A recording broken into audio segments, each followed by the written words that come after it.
I'm actually going to stay on the stage now because I'm going to introduce our next guest, Alexandre Arnault, who's just in the front here.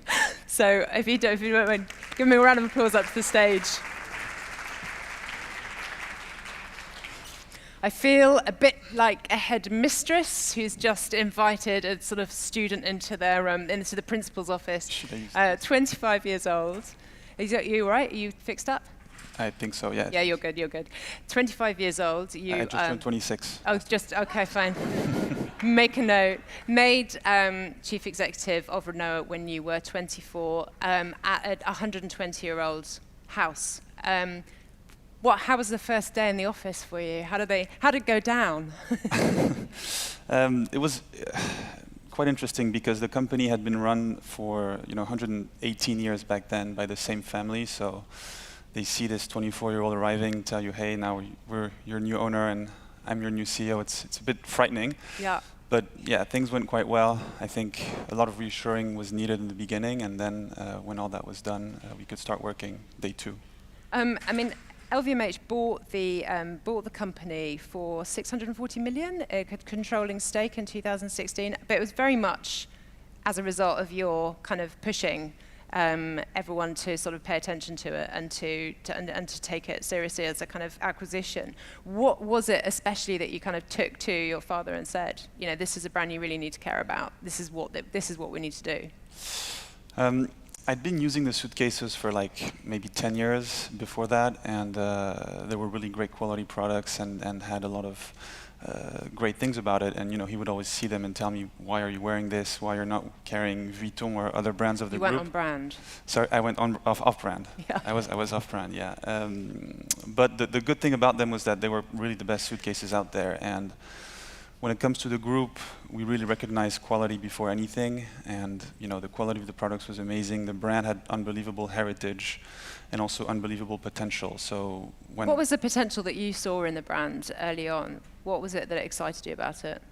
A few things. I think number one, the travel market as a whole being really growing extremely fast. If you take some figures in France, for example, I know that last year, there were 80 million tourists in France. In the next 5 years, there's going to be 100 million, which is 25% increase.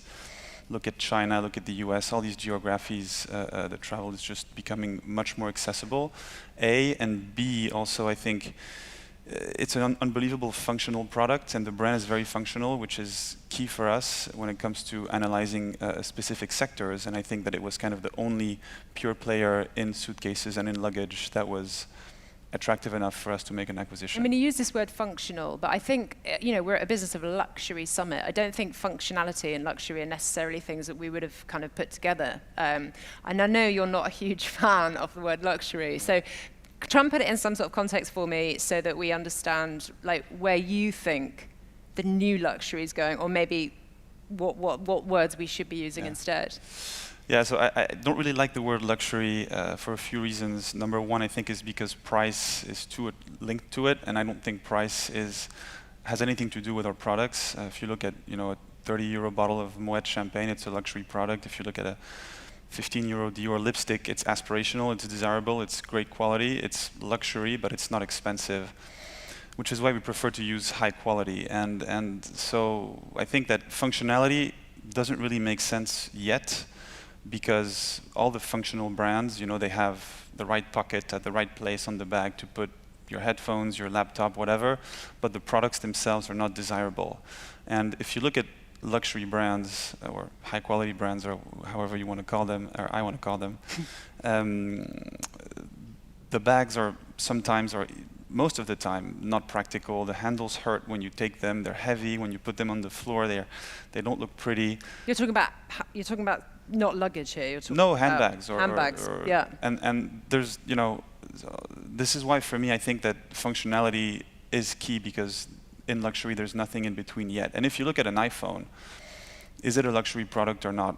I don't know. It probably is, in my opinion, but it's the ultimate functional product, right? Because you can spend your day on it, do everything you want with it, and people buy it because it's functional.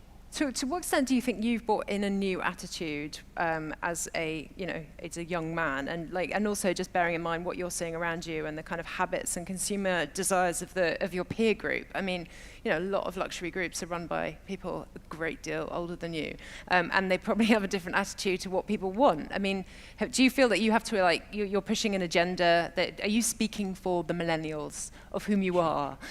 So in no way do I want to, revolutionize the luxury business. I'm a bit younger, but I've been, 26 years working in luxury already, if I may say. Don't want to upset too many people too close to you. Yeah. So I've been raised in this world, but I think that there is definitely a new kind of voice to have and a new way to address customers in terms of, I was hearing the person before me talking about one channel or millennials or influencers or all these things that didn't exist 5-10 years ago, and those are new means of communication, of addressing customers that we need to adapt to. However, we still need to remain true to our roots, and when you look at brands like the brands of our group or Rimowa, that are most of them 100 years plus old, we need to kind of live by our heritage, our tradition, and understand our codes and reinterpret them, reinvent them, but stay true to ourselves as well. Also, I think what's quite interesting is thinking about someone like Dolce & Gabbana with these incredibly sort of powerful, creative leaders at the helm of it, and then you've got a brand that people don't even if they knew it was made in Germany. I think most people probably assumed it was a Japanese company, or they had a very, they had a very kind of loose relationship with it, and they don't identify it with any creative leadership. Do you think that's actually a bit of an advantage for a group like for a brand like yourself? You're not, you don't need to bring a designer in to kind of reinvent it. You can kind of just get on with it. Yeah, I mean, of course, it's an advantage, to have kind of this line of permanent products. There's another brand of our group, Loro Piana, as well, that has, no designer or any star face that is at the helm of it, and I think it's a great success for that reason. However, I still think that looking at our products and suitcases in particular, we can really excite them, make them interesting and cooler and more desirable by bringing these design elements, by bringing designers, artists, or whoever to work with us on specific projects or maybe on longer collaborations. But I do think that for now it is a big advantage to have this kind of core line of products that we've been selling for the past and then you can decades. and then you can do all of the collaborative sort of interesting creative things almost as a because as a nice sideline. Because if you look at our products, it's kind of a canvas, right? You look at them, the geometry is perfect, the grooves are very identifiable, and when you do something with Supreme like we just did a few weeks ago, you have the suitcase that it looks like a Supreme suitcase, but if you look at it from far or from close or whatever, it is a Rimowa as well. Why? Because the shape is so identifiable. The grooves are very identifiable as well. It's kind of like a canvas where we can have many and many iterations. I mean, you've done 3 collaborations already, or you've done the Off-White's upcoming. Two main ones have been released so far. And in terms of the idea of the collaboration, I think is becoming kind of almost sort of mainstay of the industry. Every brand is working with somebody else. Do you think it's for Supreme? It was obviously a phenomenal kind of success, sold out in 34 seconds, 38 Something seconds like that, yeah. globally. I mean, absolutely kind of terrifying results in terms of the speed and appetite for an incredibly expensive bag with a bit of red on it. But a bit more complicated than a bit more complicated, as you said. The technologies were very hard. Yeah. But what makes the right combination? How do you choose the brand? Is it about the high-low? Is it about the kind of street appeal? How do you do it? No, I think Supreme itself is actually an interesting story because they had reached out to us 5 or 6 years ago already, before we even bought the company, and the company was just not ready to do something like that. So it was kind of reactivating a conversation which I had known that the founder also after everything they had done with Vuitton. And when we look at collaborations, we really try to not do too many, because if you do too many collaborations, it's kind of like overkilling it, and B, always trying to be on brand. And on that front, there's no real recipe, right? We can't tell you we have to be high, we have to be low, or street, or whatever. It's kind of, we have a lot of inbound, we also do some outbound, and then whenever chemistry happens, we try to make things happen between. You were talking to me earlier about the guys in the factory in Germany being a little bit kind of reluctant to embrace for the sure. whole idea. Yeah, because I came to them and like I said, it's a bit more than just red on a suitcase. So we have 202 spare parts, which come from 202 different suppliers. So we need to have the exact same red coming from all of them at the same time to make the suitcase, which sounds maybe easy, but is really, really not easy. Yeah. It took like 8 months to really do all the testing and color matching. And when we would go to the people in the factory and we would tell them this is what you have to do, they were not super excited because they did not know a lot about Supreme. It's not a big German brand. It's not big in Germany.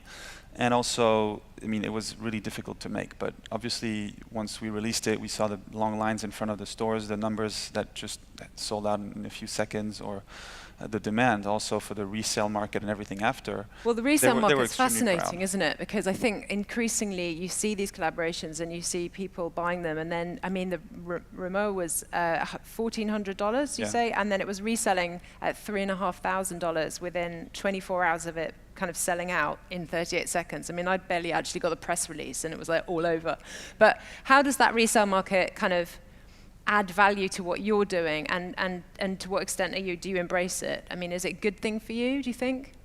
I mean, embracing it is one thing. I'm not sure we embrace it. We can't do anything against it. Obviously, you know, we had people camping in front of our stores for like 4 days, sleeping in the streets in front of the Bristol Hotel in Paris because, you know, they wanted to buy it and resell it. However, I think it really increases desirability of the product because A, it's limited, so it's very difficult to get. B, you can't go to the stores because there's so many lines and everything. And then C, if you want to buy it, you have to spend a lot of money because it's being resold at a very expensive price. And for us, it also allowed us to become the most expensive suitcase in the world, and that was pretty cool. Always good. Always nice to hit some goals, right? That was the objective going in. It was not. But if you look at a lot of other luxury brands or high-quality brands out there that do sell suitcases, brands from our group or outside, you know, $3,500, $4,000 is not something that is common, or it's in that range. And now we sold suitcases at this price as well, with real customers buying them, wearing them. I mean, everywhere. I guess my question now is to talk about looking forward. I mean, you've bought your suitcase. I'm now the most fashionable person in town. I'm really happy with it. Where, as a consumer, am I going to go next with Rimowa? Like, where's the kind of longevity in it and the investment, or you know, how do you keep me coming back? Especially when you've got an amazing service that's going to fix that suitcase for the rest of its, like, for the rest of time. No, our service is pretty good. We have like 95 service centers around the world that'll fix your suitcase in less than 24 hours. So I'm never going to need to go back into a shop ever again. Well, that's not entirely true. You know, maybe your family will grow and you'll need to have more suitcases. So then you trust your Rimowa, so you'll go and buy some there. Maybe you'll have, you know, different ways to travel as well. And then most importantly, I think you might be attracted to the desire. You might desire some of the products that we make more than the one you currently have. You know, why do you buy the iPhone? I don't know what iPhone you have, but why do you buy the reasonably old, but not. Why do you buy the latest iPhone when your iPhone still works perfectly well and could work well for the rest of the, like, for another few years? Because you desire the new one, right? I'm not saying we're going to make products as desirable as the iPhone. However, I still think that that level of desirability can create repurchase. And then obviously for us, what's key is going to be product expansion. Yeah, I mean, you talked a little bit before about a lifestyle brand, and obviously, you know, you've seen other brands in the LVMH portfolio kind of diversify from, I mean, Vuitton as a great example, into perfume, into jewelry, into ready-to-wear, into shoes. Do you see Rimowa moving towards that kind of a lifestyle brand, or do you see where you're going to go in a new direction? I mean, lifestyle is a word I don't really like either, because it kind of applies to everything. But for us, we really want to stay true to our roots in travel. So we will develop new products, always linked to travel, always with this also kind of functional luxury idea, where we want to be desirable but also functional. I mean, our suitcase today is the utmost functionality. And anything, not only products, but maybe also services and experiences, right? Where we can cater to our customers who are travelers and who don't necessarily want to buy just products from us, but who can want to buy. I mean, do you see things as like Rimowa clubs or sort of like lounges? I mean, you could have Rimowa lounges in airports and things. For sure, yeah. Not only in airports, right? In cities. I mean, how many times have you traveled for the day and wanting to store your suitcase somewhere, or wanting to find a place to just sit down, take a couple calls, drink some coffee, which is not a Starbucks or somewhere else? Well, Rimowa could give you access to that, right? So it's all about high quality experience. For sure. Is about the or you know, skipping the line in the airports, things like these that are can be linked to product, but not necessarily our physical goods that we were selling. Well, it's certainly not the kind of typical line of hard luxury that we've been talking about sort of 15 years prior to kind of quite recently. I think the idea of something that's a bit more ephemeral, isn't it? This high quality lifestyle. It's got, I mean, obviously not wanting to dismiss. No. It's ephemeral, but you remember it, for sometimes a lifetime, right? Because experiences are at the center of everything we do. Even when we buy hard products, we buy them in order to wear them sometime, somewhere, which we'll remember just as much as what we're wearing. So I don't view it as ephemeral. However, yes, we will not only focus on hard luxury, because I think as a modern brand, and we want to call ourselves a modern brand now, we really want to stay in modernity, close to tradition, but also to modernity. I mean, the other thing I wanted to ask about was obviously the bag itself is this aluminium alloy kind of based on the model of an aeroplane. It's got an incredibly kind of iconic appearance about it. But you just told me that you're actually going to start trying all sorts of different fabrications. You're going to like move it out of the aluminium, and we're going to be looking at soft cases and all sorts of new. We're not going to move out of the aluminium. We're going to stay, close to what we do. Two kind of products right now, which is aluminum and polycarbonate. And yes, we want to add, eventually a third, a fourth, a fifth pillar. And for that, we have a lot of engineers working right now in terms of new technologies, new ways of manufacturing, and also new types of products. I'm sure that there are alloys out there with which we can make lighter suitcases, more resistant suitcases, and just use them as we do today, but just differently also. So definitely we want to try to use different kind of materials. And why not leather, why not whatever, things that also we as a group could have an advantage on towards our competitors. Yeah, I mean, this was something that we touched on when we were talking earlier, is the idea that, you have this incredible rolling technology at Rimowa that people would, when I was speaking kind of anecdotally to somebody about it, they're like, oh, well, the LVMH group can use this technology now in all of their luggage as well. And to what extent information is shared between the group and the different brands. But actually, you said then they're much more kind of segregated than perhaps they might be. The way we founded and we structured the group is a way where all the brands are very independent in order to foster creativity, because the moment you start adding too many synergies, you kind of kill creativity. However, there are interesting synergies to do. So if a brand comes to me and asks us, what are the best wheel technologies to use for suitcases, we have an answer. We used to hold a patent for that wheel for the past 30 years, and Vuitton actually used it for their Mark Newson Horizon suitcase, and it rolls extremely well. They use our patent, obviously we agreed to that, but then again, the day I want to go into leather, I'll make a few phone calls and they'll tell me the right addresses of good suppliers, explain to me how exactly to treat the material, how to make it grow, and how to use it on that front. But it's certainly not like as an opportunity to just kind of go and pick and choose all of the kind of different things that you want. No, I mean, it's a bit fake also, right? Because you want to have an edge as a brand, and if everybody starts doing the same thing, we kind of lose our brand identity and brand DNA. That was one of the biggest scares when we purchased the company. I remember the first day I arrived, kind of like broke the ice and told the people in the factory what are the most controversial questions you could ask me and I'll answer. And one of them was, are we going to shut down Rimowa and become the supplier of suitcases for Dior, Fendi, Vuitton, and everything? And I said, absolutely not, because what we do with brands is that we really keep them, nurture them, and make them grow on their own. It's exactly what we did with Loro Piana, for example. Could have become the cashmere supplier for the brands of the group, but no, they stayed its own brand, and we really had its own story, and now it's own growth story. I mean, a man working in the family business, having gone into a company that is a family business as well, how do you kind of, what do you sort of admire in the fact that you're now in a company, it's still the family is still very much a part of it. How do you kind of negotiate that? And I think the biggest advantage on that is the long-term vision, right? Yeah. Because when you're family-owned, and this is the same for Dolce & Gabbana, I was speaking before, you're able to make bold decisions that will impact you in the short term, but are right on the long term. I think you can make strong investments. And if I look at the way the company was structured before we purchased it, it was the same family owning it and running it for 118 years. They had over-invested in the factory. They had spent way too much in like machinery, tools, and all these things, where any brand owned by private equity or publicly listed or whatever would have not been able to do so because profits would have been problematic. Yeah. However, now we kind of like get all the benefits from there. Why? Because all this money invested now allows us to have the most powerful and the strongest industrial tool than any other luggage company out there. And it's the same if you look at our other brands, right? When we open a flagship store in Seoul for Dior, for example, where we get the most expensive location, get the best architect and build an incredible building, might not make sense day one or after 2 years financially, but if you look at the brand on a long term, it makes a lot of sense. And I think that's the biggest advantage of being family owned. Yeah. For sure.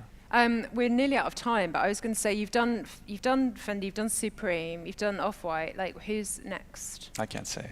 But who? Off-White is not out yet. Actually, it's coming out in so June. You sort of haven't said that. But we love travel. Hamnet and Rimowa. Maybe we could look at that. We can talk about it. I mean, are you looking for a brand with a kind of youth appeal, or does it matter? I mean, are you kind of trying to balance the collaborations a little bit, or do you think? I mean, artists. For sure. Artists is definitely part of the strategy. We have some fun projects happening right now.